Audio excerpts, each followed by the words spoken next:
many of us, it's hard to understand. For some, it's a way of life. Living in homes packed with stuff. Hoarders are coming more into the spotlight now, with popular TV shows and government officials cracking down in the name of public safety. It's a chronic issue, and there's a reason for it. Tim Maestas is on special assignment. This Albuquerque couple is living in fear of the man who owns the home right next door. He went to our house. Fortunately, we weren't here. And then he went to another house and another house. Couple saying, "Were you on my property?" But it's the stuff inside the man's house that has the Vogts especially worried. Possible fire hazard. I've been in the house when the police broke in. And what did you see? Oh, just piles of paper all around and just junk all over the house. Albuquerque's Safe City Strike Force, which responds to problem properties, sees everything from homes full of animals to homes full of stuff piled high. City officials usually make more than one trip to houses like these. The home belonging to the Vogt's neighbor was boarded up in 2007, and the homeowner was forced to clean up. Almost 5 years later. Do you suspect that he's hoarding again? I suspect it, yes.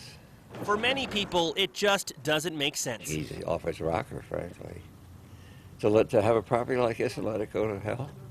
Well, it's pretty easy to make judgments from the outside, but experts say from the inside, this is a much deeper issue. TV shows like Hoarders are bringing more attention to what is actually considered a mental disorder. I'm Dr. David Kutz, and I specialize in obsessive-compulsive disorder and specifically hoarding. Dr. David Kutz is an Albuquerque psychologist who frequently appears on the Hoarders TV show. He says treating hoarders is especially difficult.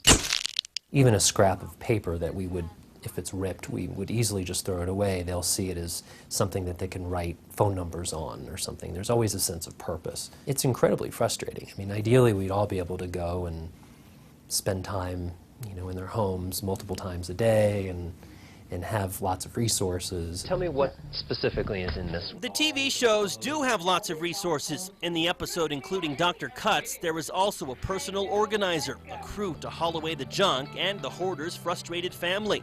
Dr. Kutz says show producers spent tens of thousands of dollars trying to help the woman. If they're not motivated, I've never seen it work. It's when someone's not motivated, no matter how many resources they're provided. Dr. Kutz says it's even more challenging for hoarders not appearing on TV shows.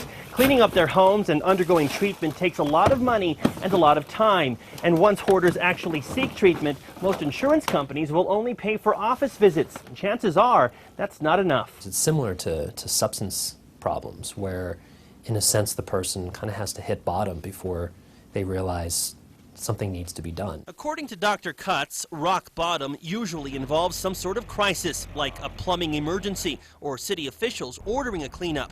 While psychologists are trying to address the disorder, the city's priority is cleaning up. Our concern is the safety aspect of it.